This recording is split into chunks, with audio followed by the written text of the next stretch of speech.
কারো লোক না, আমি কারো লোক না, বিশ্বাস করেন।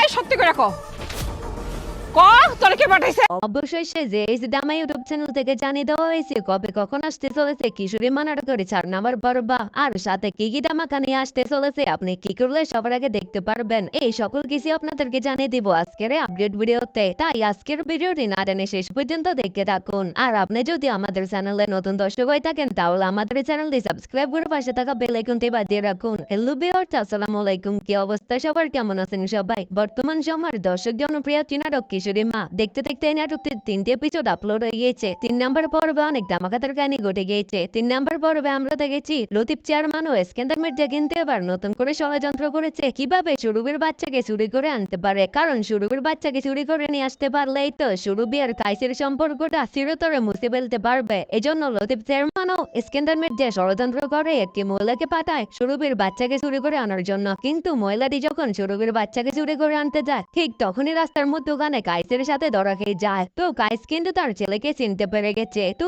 এবং কি এবারের মতো সুরভির ছেলে বেঁচে যায় কাইসের জন্য। তো কি করতে চলেছে কিশোরী মা নাটকের 4 নাম্বার পর্বে? 4 নাম্বার পর্বে কি তাহলে ইস্কান্দার মির্জা লতিফ চেয়ারম্যান আবারও নতুন করে কোনো ষড়যন্ত্র করবে সুরভির বাচ্চাকে মেরে ফেলার জন্য, নাকি সুরভি এবার তাদের দুজনকে উচিত শিক্ষা দিবে? এই সকল কিছু মিলে খুবই ধামাকাদার কাহিনী করতে চলেছে কিশোরী মা নাটকের 4 নাম্বার পর্বে। তাই আপনারা কেউ আগামী 4 নাম্বার পর্বটি মিস করবেন না। তো কবে কখন আসতে চলেছে কিশোরী মা নাটকের 4 নাম্বার পর্বে সেটা আপনাদের এখনই জানিয়ে দিচ্ছি। জানিয়ে দেওয়ার আগে আপনারা অবশ্যই আমাদের চ্যানেলটি সাবস্ক্রাইব করে আমাদের পাশেই থাকুন। তো বন্ধুরা, আগামী 24 তারিখ দুপুর 2টায় জেএস ডামা ইউটিউব চ্যানেলে প্রচারিত হবে কিশোরী মা নাটকের 4 নাম্বার পর্ব। তো আপনারা কে অপেক্ষা করছেন ধামাকাদার এই পর্বটি দেখার জন্য কমেন্টে জানান। আর সবার আগে কিশোরী মা নাটকের 4 নাম্বার পর্বটি দেখতে চাইলে জেএস ডামা ইউটিউব চ্যানেলটি সাবস্ক্রাইব করে পাশে থাকা বেল আইকনটি বাজিয়ে রাখুন। তাহলে জেএস ডামা ইউটিউব চ্যানেল থেকে নাটকটি আপলোড করার সাথে সাথে আপনারা দেখতে পারবেন। তো বন্ধুরা, আজকের মতো এখানে বিদায়, দেখা হবে নতুন আরো একটি নাটকের আপডেট নিয়ে। সে পর্যন্ত ভালো থাকুন, সুস্থ থাকুন, আল্লাহ হাফেজ।